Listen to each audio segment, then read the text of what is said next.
Let's go back to the real estate industry as a whole. I have several friends that recently started in the world of real estate, maybe 6 months, maybe even some a year or even two after quitting their long time job, right? Mm-hmm. So that just they're doing really good, by the way. Se ve que le echan ganas on their Mm-hmm. on their the way they're working. I'm not an expert at all, but you can see when someone's putting in Mm-hmm. the work, so that's pretty good for them.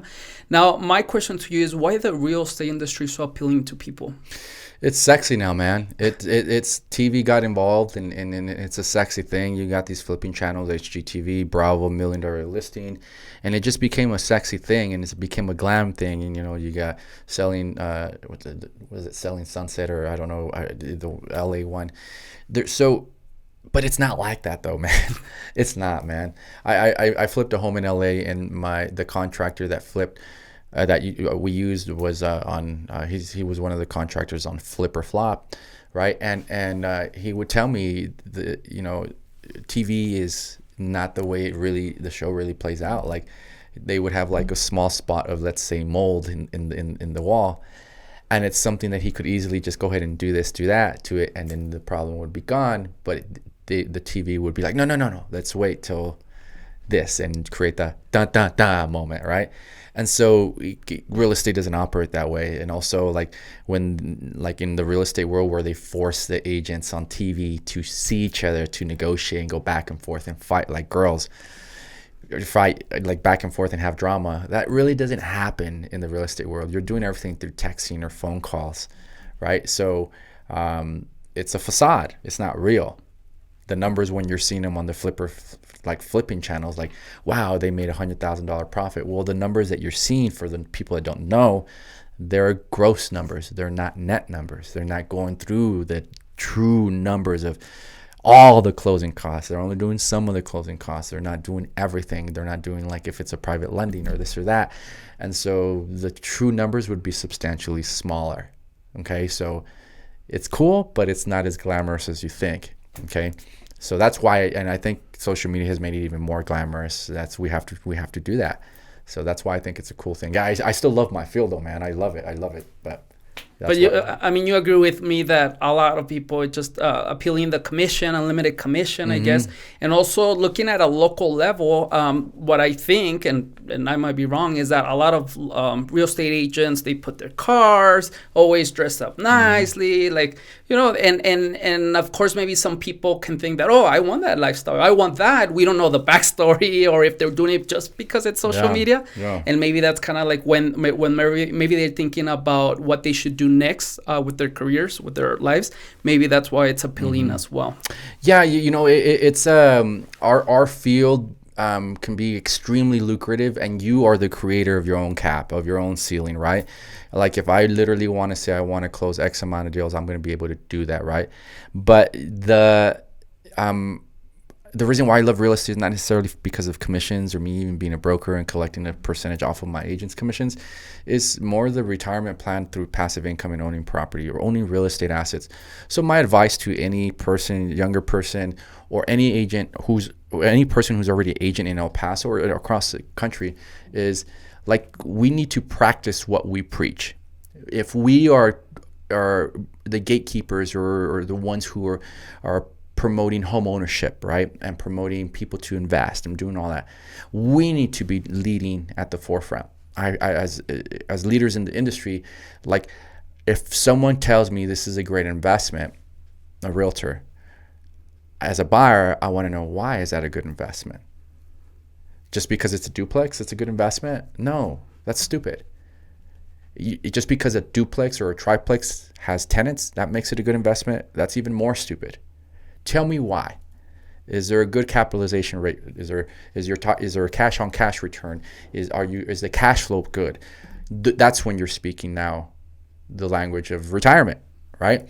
And so I think a lot of our realtors we need to get to deeper levels of understanding, and we need to promote us to be the leaders of home ownership. We need to be us buying the property, so that way when we have buyers, are like, well, he's doing it. I'm going to listen. The proof is in the pudding. I'm going to go ahead and do it, because depreciating assets like cars and stuff, that's good and that validates a bit, but it doesn't mean that you have a good retirement account. I like how we're already getting into the technical stuff. So let me ask my next question for you, sir. What is one common mistake real estate agents make? Starting out, Mm-hmm.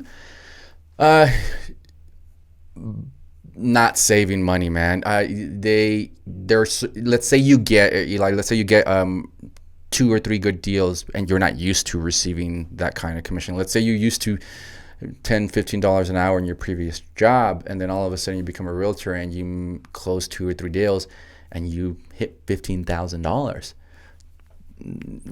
It's shock. What do? Spend it.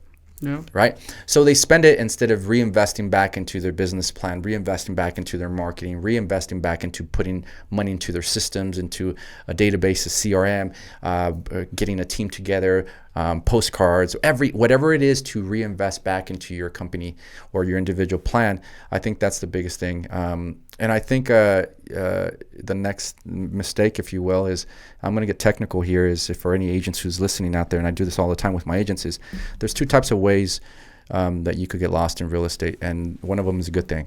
The other one's not good. There's the income servicing and there's income producing. And an income servicing event is where you have a client, you already have a home under contract, and you're spending half of the time on the day writing contracts, calling inspectors, doing repairment, stuff that is boring but is necessary. But that's an income servicing event. Whereas in the other aspect, you're talking about income producing, calling and meeting people, putting yourself in front of someone new, writing an offer. Those are income producing events. So there's a very big distinction. You want to be calling more and less writing contracts. And so many times we get so lost. Oh, we got a contract. And then they have to baby it and nurture it and dale leche, water the plants. And they get so bogged down on that one client, but they don't realize that client's already going to close in 30, 45 days. So you got to put that client on autopilot with great customer service, but on autopilot. Check up on them. This is what you got to do. Boom, boom, boom, boom. Autopilot. But you should be already searching for new clients. And that makes a lot of sense. Mm-hmm. Being more efficient with your time, which is going to produce more income. Mm-hmm. Okay. That makes sense. Now, Senor, for the average person, how can someone tell a good agent from a bad agent? They're bringing some knowledge to you right away, man, whether it be the neighborhood or whatever the case may be. I mean, I'll give you an example. It's a perfect question that you just asked me, like earlier part in the day. I don't really focus a lot of buyers anymore at this point in my career, but every so often, just so I could, sharpen up my skills, always trying to sharpen my sword, I'll take a buyer here or there, especially if it's a referral. This particular buyer was an investor from out of town. Once it's an investor, I love doing that because I'm an investor myself. And they wanted to buy a property in the historic part of Central El Paso. Well, that's my bread and butter, man. That's where my office is at. I love that. And so I was competing. I didn't know I was competing with another agent. He's like, well, another agent's going to show us a home right after you. I said, yo, this is not how I do business. I told him why, long story short. So I'm like, okay, so be it. I'm game. Let's compete. I'm going to show you this home. After I meet with you on this home, you're going to want to fire the person that you thought it was going to be. He's like, you're that confident? He's like, oh, yes, I'm that confident. He's like, I asked him, where's the other home at? He said, the other home's also in Central El Paso. I'm like, oh, this is a done deal. So we went there. And once you're asking the question, how can you tell? He started asking me about crawl space. He started asking me about sediment traps. He started asking me about things that the normal agent necessarily wouldn't understand unless you have bought property in that specific area, Eli, which I have. So I literally walked him through what are the pitfalls that he's going to face in his budget plan. This is exactly how much he's going to spend. Don't spend money here. Spend money here. Double down here. Boom, boom, boom, boom. He walked away with a notebook of knowledge in 30 minutes, and he called the other person and said, look, man, I'm not going to get anything from you. You're just going to show me a home. This guy's already given me a thorough plan. And I feel like he probably gave me too much information because I'm probably not going to buy this home, and I was all in on this home. And so I could have closed that home. But because of the information I gave him, I told him it wasn't a good deal. And he appreciated that. I could have closed my commission. I could have closed. The knowledge and the honesty behind that. Absolutely. Yeah. Let me tell you about my experience. I bought my house 6 years ago. And I remember the first real estate agents that were helping me with that. There's something that bothered me a lot. We went to see houses, but their main focus was, oh yeah, you can put a round table here. You can put a I don't know, a trampoline in the backyard.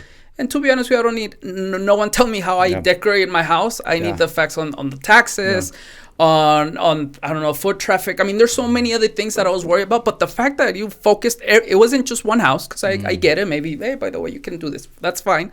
But it was just the main focus on that. So I eventually got someone else that, again, asked me questions at first, which is assessing, making sure that they do their discovery to find out what's important to me. And then we went into the houses, and obviously that person took a different approach, and that's that's again in my experience how I was able to tell the difference between just someone. And I know you said this, and when I heard this on a podcast, I was like, you're absolutely right, that anyone can open a lockbox.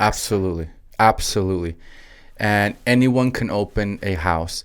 The difference is once that house is open, game on. You could tell if someone knows what they're talking about, and that's the difference. And that's why I'm thinking, like, if you are very good with social media, embrace it. You're going to ride the coattails of social media success in our market. But to sustain it, you got to bring knowledge. You got to bring some content, and you got to bring some valuable information that your clients could walk away with. And honestly, guys, let's get away from the real estate side of it. This is just in general with businesses. Like if someone tells me, Rick, can you analyze a medical clinic? Can you analyze a barbershop? I could analyze any business and figure out a way. I don't know how to cut hair. I don't know how to treat patients. I don't know any of that. But what I do know is that if I were to touch base with a business owner, I could figure out ways where they are overexerting themselves, because I've been in that position where as a business owner, you overexert yourself. And I could figure out ways where I could leverage them so that they could maybe replicate a cheaper version of them. Therefore, they could spend the majority of their time in creativity and acquisition in bigger operational roles, right? And when people do that, then you see growth, right? I call it the puberty phase. Puberty is kind of awkward for teenagers. We're ugly. As you know, teenagers were like in the awkward phase. We start getting pimples and stuff like that, right? And so it's that puberty growth for the small businesses. Like, we all know that we do a better job as business owners than probably our employees, but you're not going to grow and retire that way, right? So the way to grow and retire is to bring leaders amongst your staff and your personnel and the people around you, your vendors. And when you do that, you're going to start seeing some awkward growth because you're going through puberty, right, if you will. But eventually your ultimate plan starts kind of leveling out, and then you're like, okay, I see the light at the end of the tunnel. Still a lot of mistakes, but I still see the light at the end of the tunnel. Yeah, and that makes sense, because it's, again, not only the real estate industry, every industry that you have to do your homework, you have to make sure that you know what you're doing, and they're always going to be the good people, the bad people, the average person. So again, that makes a lot of sense.